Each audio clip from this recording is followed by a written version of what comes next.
இந்தியாவில் இருக்கிற குறிப்பா இந்த ஏரிக்குள்ள போனா யாருமே இதுவரைக்கும் திரும்ப வந்தது இல்லையா. அருணாச்சல பிரதேசம் மியான்மர் எல்லையில உள்ள இந்தியாவின் பெர்முடா முக்கோண பகுதி அப்படின்னு சொல்லப்படுறத பத்தி தான் இந்த வீடியோல நம்ம பார்க்கறதுக்கு முன்னாடி நம்மளோட சேனலை நீங்க சப்ஸ்கிரைப் பண்ணி வச்சுக்கோங்க. இந்த வீடியோவை ஸ்கிப் பண்ணாம ஃபுல்லா பாருங்க. உலகில் பல மர்மமான விஷயங்கள் இருக்குது.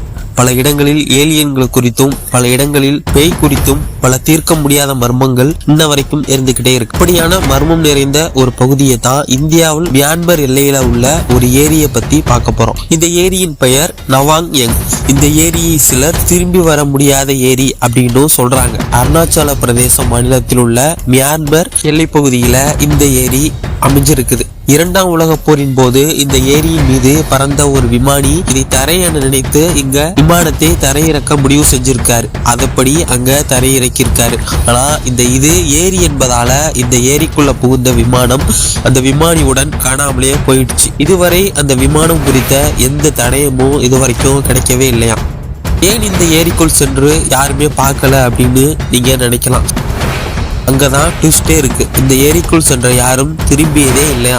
அதனாலதான் இந்த ஏரிக்கு திரும்ப வர முடியாத ஏரி அப்படின்னு பேரு. இதே போல வேறு ஒரு நிகழ்வும் இருக்குது. ஜப்பான் நாட்டு ராணுவ வீரர்கள் சிலர் போர் முடிந்ததும் தாய்நாட்டிற்கு திரும்பி சொல்லும் போது இந்த ஏரியின் வழியாக கடந்து செல்லலாம் அப்படின்னு முடிவு பண்ணிருக்காங்களாம். வழியாக சென்றால் ஒரு கூட்டமே காணாமல் போய்விட்டது. அவர் ஏரியின் மறுகரைக்கு செல்லவே இல்லையா அப்படின்னு சொல்றாங்க. சிலர் அவர்கள் எல்லாம் மலேரியாவில் இறந்ததாக அப்படின்னு சொல்லியிருக்கிறாங்க. இதே போல சென்றவர்கள் திரும்ப வராமல் போவதற்காக காரணமும் இருக்கிறது. ஒரு முறை இந்த கிராமத்தை சேர்ந்த ஒருவர் இந்த ஏரியில் மிகப்பெரிய மீன் ஒன்றை பிடிச்சிருக்காராம். அதை வெட்டி அவர் இந்த கிராமத்திற்கே விருந்து வச்சிருக்காராம். ஆனா அந்த விருந்திற்கு ஒரே ஒரு பாட்டியையும் பேத்தியையும் மட்டுமே அவரு அழைக்காம இருந்திருக்கிறார். இதனால அந்த பாட்டி கோவப்பட்டு அதை கேட்டிருக்கிறார். பாட்டியின் கோபத்தை பார்த்து கோபமடைந்த கிராம மக்கள் அந்த பாட்டியையும் பேத்தியையும் ஊரை விட்டே ஒதுக்கி வச்சிருக்காங்களா. அதனால அவமானம் அடைந்த பாட்டியும் பேத்தியும் குளத்தில் குதித்து தற்கொலை செஞ்சுக்கிட்டாங்க அப்படின்னு ஒரு நியூஸ் சொல்லிட்டு இருக்கு.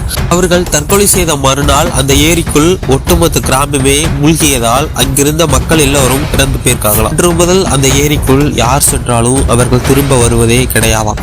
இதனால மனிதர்கள் அந்த ஏரிக்குள் காணாமல் போவதற்கான காரணம் அப்படின்னு சொல்லப்பட்டு வருது. விஞ்ஞானிகள் இந்த ஏரியில் ஏன் மக்கள் காணாம போறாங்க அப்படின்னு கண்டுபிடிக்க சில முயற்சிகளை செஞ்சு பார்த்திருக்காங்க. இன்று வரை அதற்கான காரணம் எதுவுமே கண்டுபிடிக்கவே முடியலையா. ஆனா இன்று வரை அந்த ஏரி மர்மமான ஏரியாகவே இருந்திருக்கு. இந்த ஏரி குறித்து உங்களுக்கு ஏதாவது தோணுச்சுன்னா கமெண்ட்ல கமெண்ட் பண்ணுங்க. நம்மளுடைய சேனலை நீங்க சப்ஸ்கிரைப் பண்ணி வச்சுக்கோங்க. Okay friends, thank you.